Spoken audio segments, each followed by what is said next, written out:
Hey guys, welcome back to my channel. In today's video, I'm going to share how I care for the Phalaenopsis Schilleriana. So I haven't spotlighted a species in a while, so I'm going to share how I care for this orchid, how to grow it indoors, and generally what I've noticed in growing it.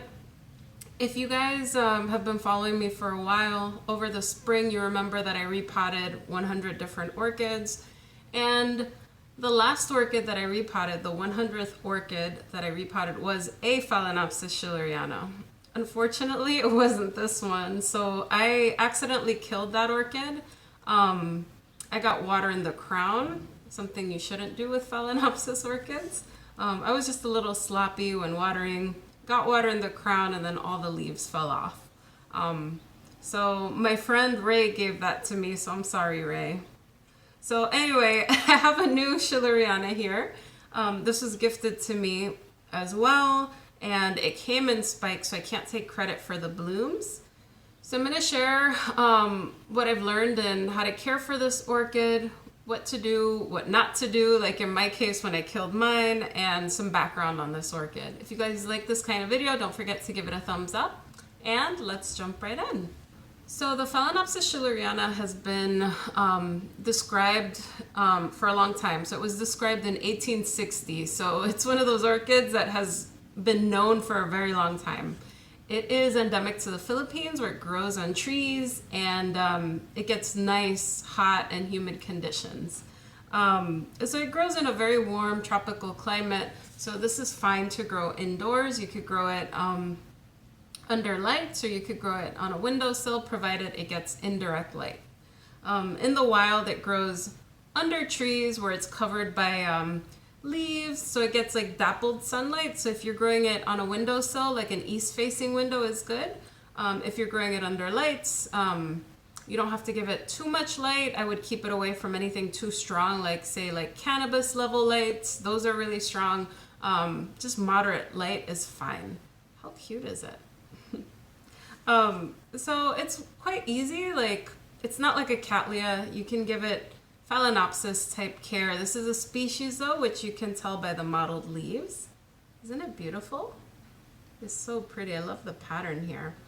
And also the bloom is a little bit fragrant. So it smells a little rosy. With that said, I have to really put my nose into it to smell it. So it's not like a Cattleya orchid, let's say, that can fill a room up. But this one is just like a little bit rosy. And since it's quite young, I'd say that this is still like seedling sized. I expect it to give me more flowers, and perhaps the fragrance can intensify over time. We shall see about that. But I've seen these orchids in pictures where the spikes are really long and massive, and you can get dozens of flowers on it. So I'm curious to see how this is going to do in a couple of years as it gets older.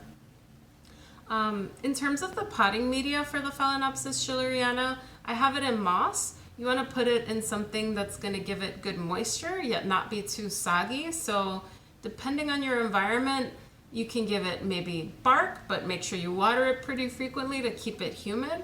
I like to water as it's approaching dryness, so it's not bone dry by the time I water. It's just like a little moist. If it gets dry, that's fine. You just don't want to keep it dry for too long. Because this is a Phalaenopsis, it doesn't have any storage units, say like a Dendrobium does or a Cattleya does, where it can store water in its canes and do fine. This Phalaenopsis are a little more sensitive to that, so keep that in mind. So I think moss typically works well, provided it's like fluffy and loose.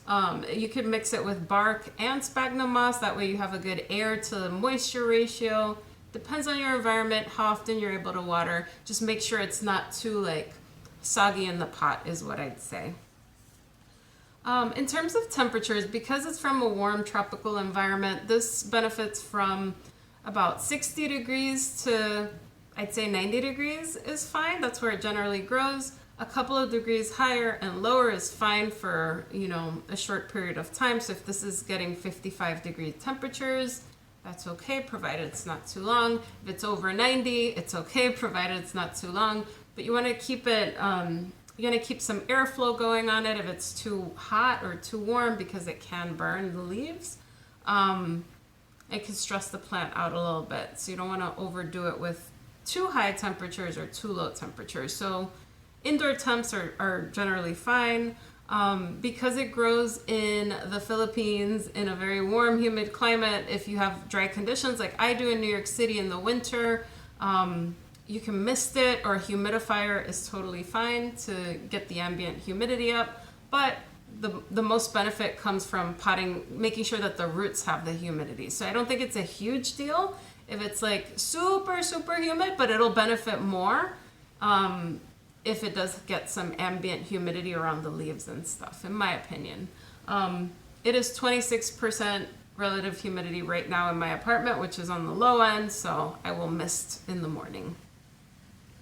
In terms of fertilizing this orchid, I like to fertilize just like I do any of my other orchids, where I will fertilize once a week, kind of a week solution. I use MSU fertilizer. I will link my video right here for how I fertilize my orchids. But generally I do like 300 parts per million, I want to say, when it's the active growing season, and about 100 to 150 parts per million of MSU fertilizer and kelp and whatever things that I add in the winter. The next thing I want to say about this orchid is that it is apparent to a lot of other hybrids. So the Jiho's Pink Girl is also a, this is apparent to that orchid. So it's used to hybridize a lot of orchids. Like, it looks like one of those things one of those orchids that you could probably get at a supermarket, right? But except it's got those beautiful mottled leaves. So this is apparent to a lot of very complex Phalaenopsis orchids. I'm going to show you the Jiho's Pink Girl. That one is also fragrant, but it's got beautiful, beautiful lip here on the bottom. I just find it gorgeous. The fragrance is nice. A lot of the complex phals don't have fragrance, so it's nice to see a phal with a fragrance like that. Like I said, you kind of really have to stick your nose into it, but it's really nice. In terms of when this orchid blooms, it's normally in the spring. This was a recent gift to me, and I believe it came from a greenhouse. So because it's coming from a greenhouse to my conditions in New York City, it's kind of out of sync from when it normally blooms.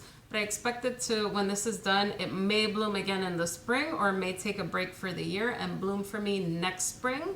But unlike the complex Phalaenopsis orchids, those tend to bloom in the winter when the temperature drops. This one blooms in the spring. So if you have it and you have a lot of phals and they're kind of like done blooming in the spring. I have a bunch of phals here right now actually that are blooming, which I'll show you. But if you have a phal like this, you'll kind of have a phal in bloom kind of all the time, right? Because then you have your summer bloomers, you have your winter bloomers, and now you'll have a spring bloomer.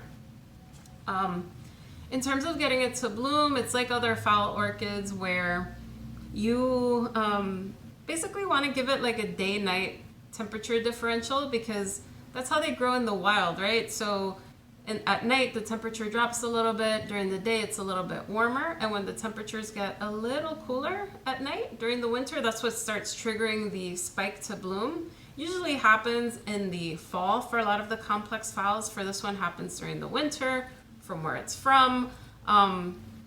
That's when it starts getting a little cooler. But if you're able to give it like a 10-degree Fahrenheit day-night temperature differential, you should be able to get this to bloom. So in all, it's not hard to bloom. Be very careful about not getting water in the crown here. That's how I killed my last Phalaenopsis Schilleriana, sadly.